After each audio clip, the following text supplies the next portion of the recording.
Ya, silakan. Bisa, Bu Nerlena, silakan. Baik, terima kasih, Bu. Terima kasih. Ibrani 9 ayat 1 sampai 10 demikian firman Tuhan.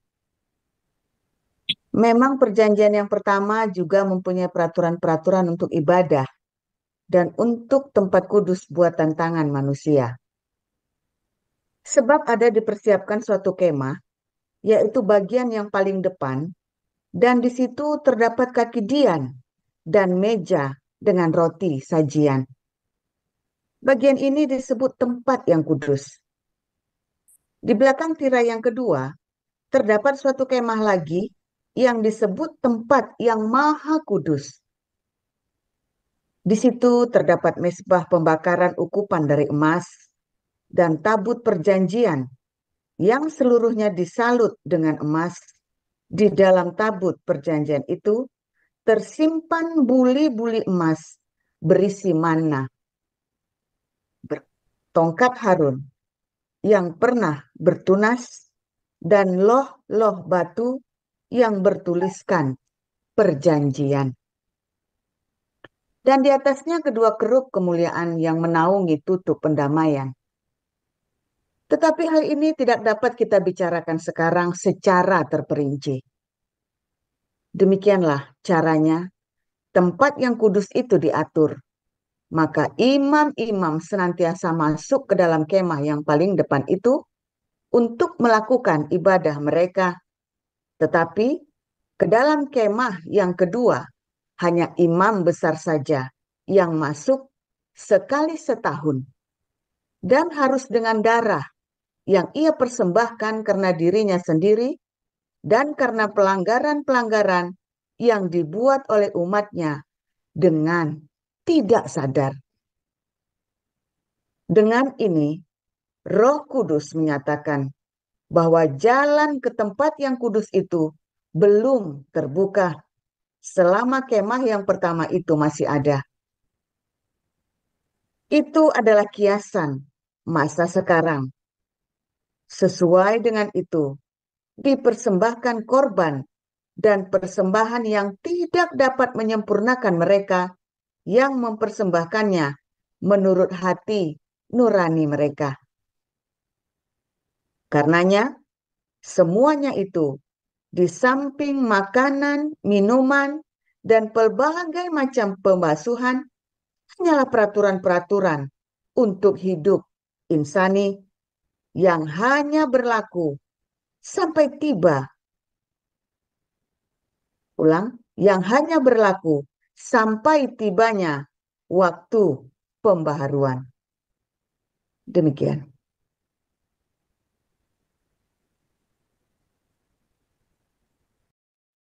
Roma 12 ayat 1.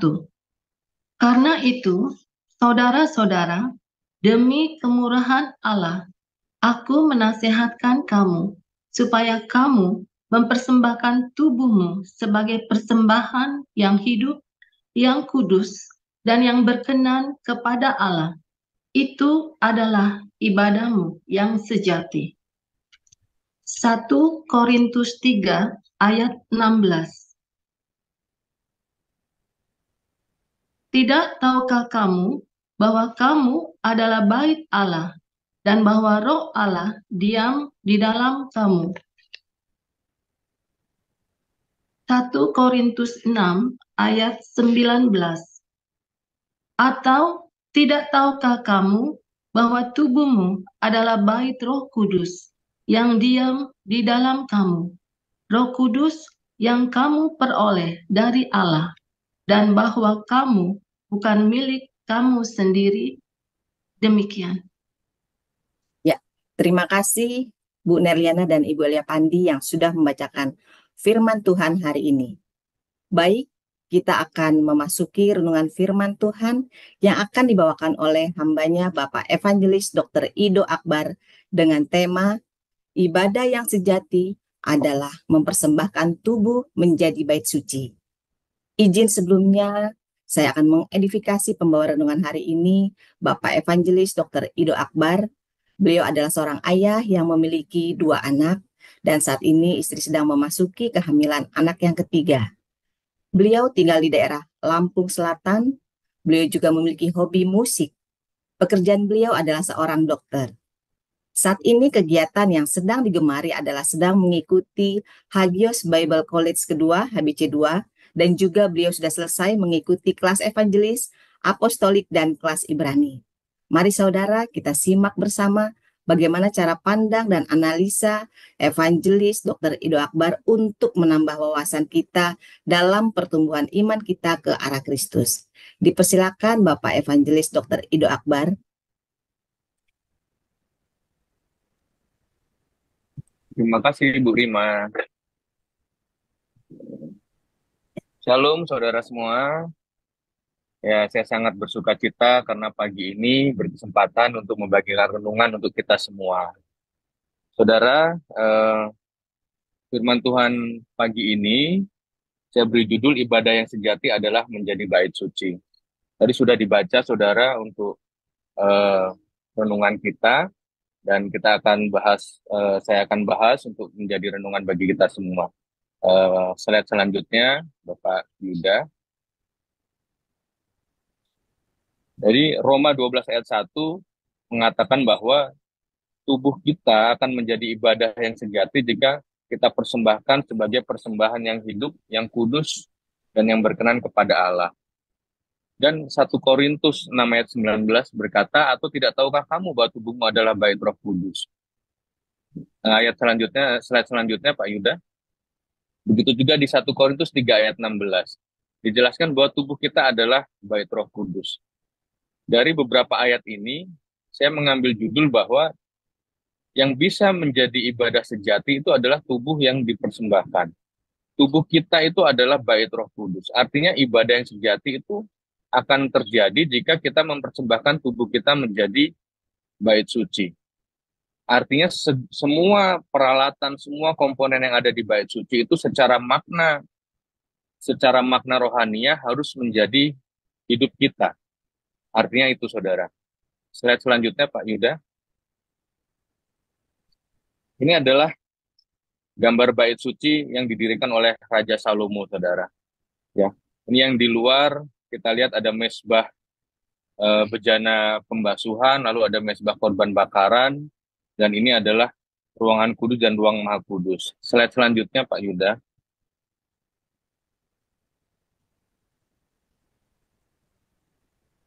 Nah, ini sebenarnya sama saudara, tapi ini adalah kemah suci. Ini pada zaman Musa saudara. Jadi pada zaman Musa sebelum ada bait suci, orang Israel beribadah di kemah suci ini saudara. Saudara bisa lihat di sini ada meja-meja di pelataran halaman dalam bait suci ini ada 8 saudara. Saudara bisa membaca dalam Yeskiel 40 ayat 41 dan 42, di situ dijelaskan tentang meja-meja yang jumlahnya 8 ini. Intinya ini adalah meja sembelihan. Jadi korban yang akan dipersembahkan dalam mesbah bakaran disembelih dulu saudara. Ini mengindikasikan bahwa untuk kita dapat ibadah sejati, daging kita harus disembelih saudara. Jadi kedagingan kita ini harus disembelih. Ya, salah satu latihannya ya bangun pagi seperti ini kita cari hadirat Tuhan. Ini salah satu contoh kecil kita menyembelih kedagingan. Ya, kayak lagi enak-enaknya tidur, tarik selimut, kita bangun cari hadirat Tuhan. Itu salah satu contoh dari makna rohani dari menyembelih kedagingan. Tapi itu saja nggak cukup.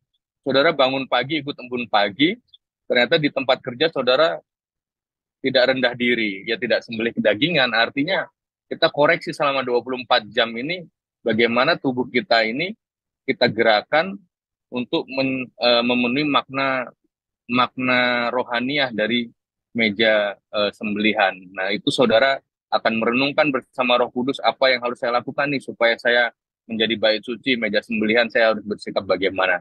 Itu saudara. Lalu ada juga di bagian bisa next dulu Pak Yuda. Nah, ini lebih jelas. Nah, saya persempit lagi gambarnya. Jadi ada meja sembelihan tadi sudah kita bahas, ada di Yeskiel 40 ayat 41 sampai 42. Lalu ada mesbah bakaran saudara. Mesbah bakaran ini yang bagian tengah ini saudara. Nah, dalam Mazmur 51 ayat 18 sampai 19, saudara, dijelaskan bahwa mezbah bakaran ini adalah simbol pertobatan, saudara. Artinya jiwa yang hancur, hati yang patah remuk, itulah yang menjadi korban bakaran kita kepada Tuhan. Jadi pertobatan yang sungguh-sungguh itulah yang menjadi korban bakaran. Jadi pertobatan yang sungguh-sungguh di situ, saudara. Lalu di bagian depan dari mezbah bakaran, sebelum kita masuk ke ruang kudus, di situ ada bejana pembasuhan, saudara. Ini simbol dari kekudusan, saudara. Nah, jadi dari 3 komponen yang ada di pelataran bagian dalam ini, saudara, ini harus menjadi hidup kita, saudara. Karena kita harus menjadi bait suci. Tubuhmu adalah bait suci. Persembahkan tubuhmu sebagai persembahan yang hidup, yang kudus dan yang berkenan, itu adalah ibadah yang sejati. Artinya orang percaya sebelum masuk dalam ruang kudus, 3 komponen ini harus kita lakukan dulu, saudara. Lalu slide selanjutnya, Pak Yuda. Ini adalah ruang kudus, saudara. Di ruang kudus ini ada 3 juga peralatan yang disebutkan dalam firman Tuhan, saudara. Yang pertama ada kaki dian, saudara. Kaki dian ini simbol dari terang, saudara. Dan untuk menjadi terang, kaki dian ini harus diisi dengan minyak zaitun. Dan minyak zaitun untuk bisa menjadi minyak, buah zaitun, daun zaitun harus ditumbuk sampai keluar minyaknya. Zaitun itu sendiri sudah dijelaskan berulang kali oleh pastor bahwa pohon zaitun itu adalah orang percaya juga orang Yahudi. Saudara dan saya orang percaya. Kita harus ditumbuk dulu baru keluar minyaknya, saudara. Ditumbuk itu diproses, mungkin ada benturan-benturan dan seterusnya. Tidak semua pohon zaitun itu bisa menghasilkan minyak. Karena itu dalam bilangan disebutkan, tumbuklah pohon zaitun terbaik, buah zaitun terbaik. Artinya, saudara, daun zaitun, buah zaitun, kalau dia kering, dia tidak akan mengeluarkan minyak, saudara. Supaya tidak kering, maka akarnya harus sampai kepada tanah yang airnya cukup, saudara. Dan saudara dan saya harus akarnya sampai kepada firman, karena air itu bicara tentang firman.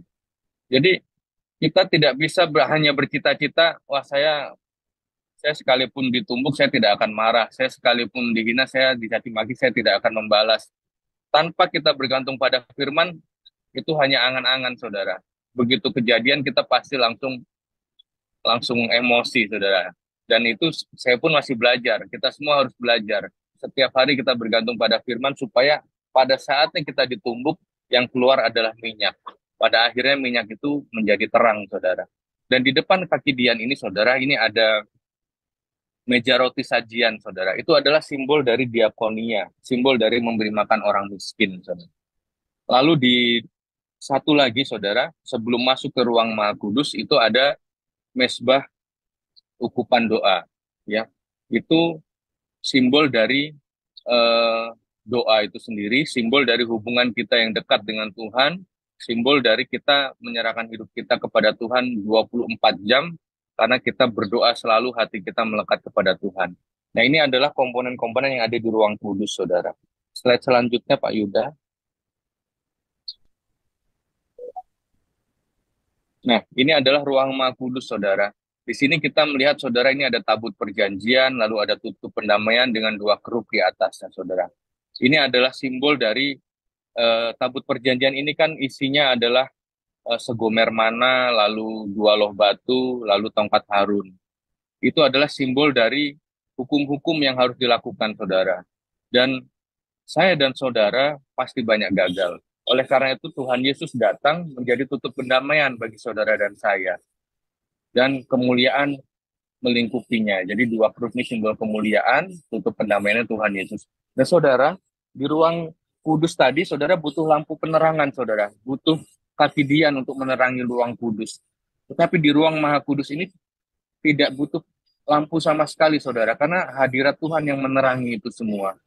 Karena itu, saudara, saya merenungkan ketika Tuhan Yesus disalib, lalu tabir tirai bait suci terbelah menjadi 2, saya merenungkan bahwa kalau kita benar-benar sudah menerima kasih karunia, tutup pendamaian itu menjadi bagian kita percaya, kita ditebus, kita diselamatkan, seharusnya terang dari ruang Maha Kudus itu langsung keluar, karena tirainya sudah terbuka. Kalau hidup kita sampai tidak terang, saudara, itu ada 2 kemungkinan. Satu, kita belum terima kasih karunia. Yang kedua, kita yang menutupi, kita tidak mau mengikuti apa yang harusnya kita lakukan bersama Roh Kudus. Kita tutupi tabut itu jadi nggak bisa terang keluar. Jadi saudara, kalau saudara terima kasih karunia dengan benar, tugas saudara simple saudara, jangan tutupi tabut itu untuk bersinar saudara. Nah saudara, ini semua adalah perlengkapan bait suci saudara. Bait suci bukan lagi bait suci kalau tidak semua yang kita lihat ini tadi ada. Misalnya bait suci ada bejana pembasuhan di pelataran bagian dalam, tetapi ternyata tidak ada meja roti sajian. Itu bukan lagi bait suci yang lengkap, saudara. Artinya hidup saudara, walaupun saudara jaga kekudusan, tapi saudara tidak mau berdiakonia, maka saudara tidak bisa dalam hal ini disebut ibadah yang sejati, saudara. Begitu juga sebaliknya, saudara rajin diakonia, tapi ternyata saudara punya selingkuhan. Ini saya mohon maaf ya, pakai contoh yang ekstrim biar lebih jelas saja. Ya, saudara rajin berdiakonia, tapi punya selingkuhan. Artinya saudara ada meja roti sajian, tapi ternyata saudara nggak ada bejana pembasuhan. Padahal imam itu dari halaman masuk ke ruang kudus, dari ruang kudus keluar lagi ke halaman, dia harus membersihkan dirinya, saudara. Begitu juga hal-hal lain, misalnya ada mesbah ukupan doa, tetapi bait sucinya ternyata tidak ada meja roti sajian. Artinya saudara berdoa terus, 1 hari 5 jam berdoa, tetapi saking lamanya saudara berdoa, saudara nggak sempat mau diakonia. Ya kalau saya sarankan kurangi doanya supaya saudara bisa diakonia. Ya, mungkin tidak banyak orang yang menyarankan doanya suruh ngurangin, hanya saya mungkin. Tapi intinya saya ingin kita semua belajar, semua komponen ini harus kita lakukan. Ya, begitu juga yang hobinya diakonia, senang memberi, jangan sampai lupa jaga kekudusan. Sebenarnya arti kekudusan itu saudara, kita harus maknai dengan tepat ya saudara. Kekudusan itu kan artinya dikhususkan saudara. Jadi memang dia berkaitan dengan kesucian, tetapi arti yang paling tepat itu adalah dikhususkan saudara.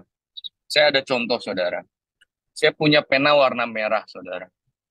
Ini sudah jadi kebiasaan saya dari mungkin 10 tahun yang lalu. Setiap saya membaca buku, pasti saya gores pakai pena merah, saudara. Bahkan di firman Tuhan pun warna merah, saudara. Kelihatan enggak ya? Saya gores-gores pakai tinta warna merah. Ini saya khususkan untuk menulis catatan-catatan, saudara. Suatu ketika, ternyata waktu saya menulis resep, tangan saya masih pakai pena merah, saudara. Saya tulis resep. Saya segera hentikan, saya ganti pena hitam, saudara. Karena dikhususkan. Saudara dan saya juga sama, dikhususkan untuk pekerjaan baik, pekerjaan mulia, pekerjaan yang Tuhan Yesus inginkan. Ketika kita melenceng, kita harus segera berbalik, saudara. Jadi, dengan kita dikuduskan, kita menyadari hal tersebut, kita akan hidup suci. Tubuhmu adalah bait Allah, saudara. Jadi, saudara harus sadari itu, semua komponen yang ada di dalam bait suci, harus saudara bisa lakukan. Kalau untuk diakonia, saudara, mungkin kita berpikir, wah diakonia ini kan berat, Pak Ido. Saya sendiri masih bergumul dan seterusnya. Semua itu, saudara, ada takarannya. Saudara bisa lihat sekeliling saudara. Saudara cari satu orang saja yang menurut pandangan saudara lebih susah daripada saudara. Disitulah tempat saudara bisa berdiakonia. Saya yakin pasti ada satu orang saja yang minimal satu orang, pasti ada yang lebih susah dari saudara. Tidak mungkin kita yang paling susah kan saudara, pasti ada tempat untuk kita bisa berdiakonia.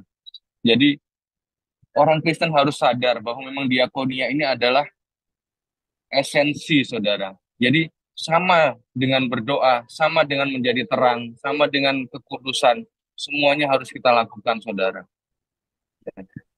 Saya bersaksi sedikit saudara, saya berdiakonia, kalau saya saksikan bukan artinya saya ingin menyuci ini.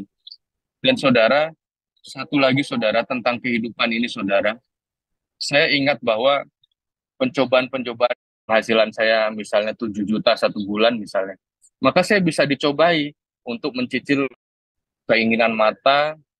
Kami belum kenal Tuhan, kami jadi sama pentingnya dengan doa dan seterusnya, diakonia sama pentingnya saudara. Ya saudara, Dan saya, saudara, eh, dalam hidup saya saat-saat ini yang paling merema adalah bagaimana saya bisa hidup melakukan makna-makna secara rohani yang ada dalam bait suci ini. Dan saudara, satu lagi saudara tentang kehidupan ini saudara, saya ingat bahwa pencobaan-pencobaan dalam hidup kita pasti berbeda-beda. Tetapi ketika kita merenungkan pencobaan manusia itu kan terdiri dari 3 hal saudara. Keinginan mata, keinginan daging, dan keangkuhan hidup. Ini Rasul Paulus menjelaskan. Ini juga yang Tuhan Yesus alami di padang gurun, saudara. Ya, batu Tuhan Yesus dicobai untuk jadi roti itu adalah keinginan daging. Lalu kekayaan duniawi yang diperlihatkan itu adalah keinginan mata. Lalu keangkuhan hidup bagaimana Tuhan Yesus dicobai untuk jatuhkan dirinya dari bumbungan bait suci. Tapi saya mau jelaskan kepada kita, saudara. Pencobaan itu bisa saudara alami, bisa saya alami karena kita mampu, saudara. Saudara bisa bayangkan, kenapa Tuhan Yesus dicobai batu menjadi roti? Bukan karena dia lapar aja, saudara. Karena dia mampu mengubah batu jadi roti. Kalau saya, secara letterlek tidak akan dicobai iblis untuk mengubah batu jadi roti. Karena iblis tahu saya tidak bisa melakukan batu jadi roti. Tetapi saya bisa dicobai dalam hal lainnya yang saya mampu. Saudara juga sama, saudara. Kemampuan saudara itu bisa menjadi pencobaan buat saudara. Sekarang saya sedang ada di Jakarta, di kilometer 57. Seandainya saya jadi orang Jakarta, lalu seandainya saya di sini penghasilan saya misalnya 7 juta 1 bulan misalnya, maka saya bisa dicobai untuk mencicil kendaraan yang 5 juta 1 bulan. Tapi mungkin tetangga saya yang gajinya 3 juta tidak akan dapat pencobaan mencicil kendaraan yang 5 juta 1 bulan. Saudara nangkep ya maksud saya? Tuhan Yesus dicobai itu karena dia mampu. Saudara dan saya dicobai itu bisa karena kita mampu loh, saudara. Jadi artinya saudara hati-hati dengan kemampuan kita, saudara. Saudara pintar, saudara punya kemampuan, saudara rajin. Hati-hati, kita bisa mutungan nanti. Kalau saudara nggak pintar, nggak punya ini, nggak punya kemampuan ini, itu, dan seterusnya, ya jangan berkecil hati. Tapi saudara juga artinya justru saudara tidak akan dicobai, ya apa yang mau dimutungin kan, saudara? Ya, artinya kan saudara, saya bukan ini ya, bukan mau mengatakan hal yang buruk. Artinya kalau saudara tidak rajin, tidak pintar, dan seterusnya, apa dasar yang mutung kan tidak ada. Tapi kalau saudara pintar, saudara rajin, dan seterusnya, hati-hati saudara, jangan-jangan kita bisa mutungan. Ya, kalau gaji 7 juta, 5 jutanya untuk bayar kendaraan tiap bulan, bagaimana kita mau diakonia? Bagaimana kita bisa berbagi? Nah, jadi saudara, menjadi bait suci itu sangat penting. Dan memahami pencobaan, 3 komponen utama pencobaan, keinginan daging, keinginan mata, keangkuhan hidup, itu adalah juga sangat penting. Ya saudara, kiranya firman yang saya sampaikan ini menjadi berkat bagi kita semua, saudara. Dan saya kembali ingatkan, jadilah bait suci, supaya kita dapat beribadah dengan sejati. Dan saudara, ingat kedatangan Tuhan sudah dekat, jangan lakukan hal-hal yang tidak perlu. Kita fokus apa yang perlu kita lakukan, supaya kita bisa menjadi anak-anak Tuhan yang membawa dampak, memberi terang, dan kita beribadah sejati kepada Tuhan. Shalom, Tuhan Yesus memberkati.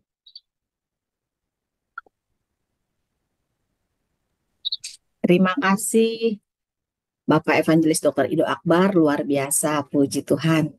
Rema yang kita dapatkan hari ini, kita sebagai anak-anak pilihan Allah agar mempersembahkan tubuh kita untuk menjadi bait suci Allah dengan pertobatan yang sungguh-sungguh, dengan mematikan kedagingan kita dalam proses kehidupan yang kita jalani dengan bergantung penuh kepada firman Tuhan.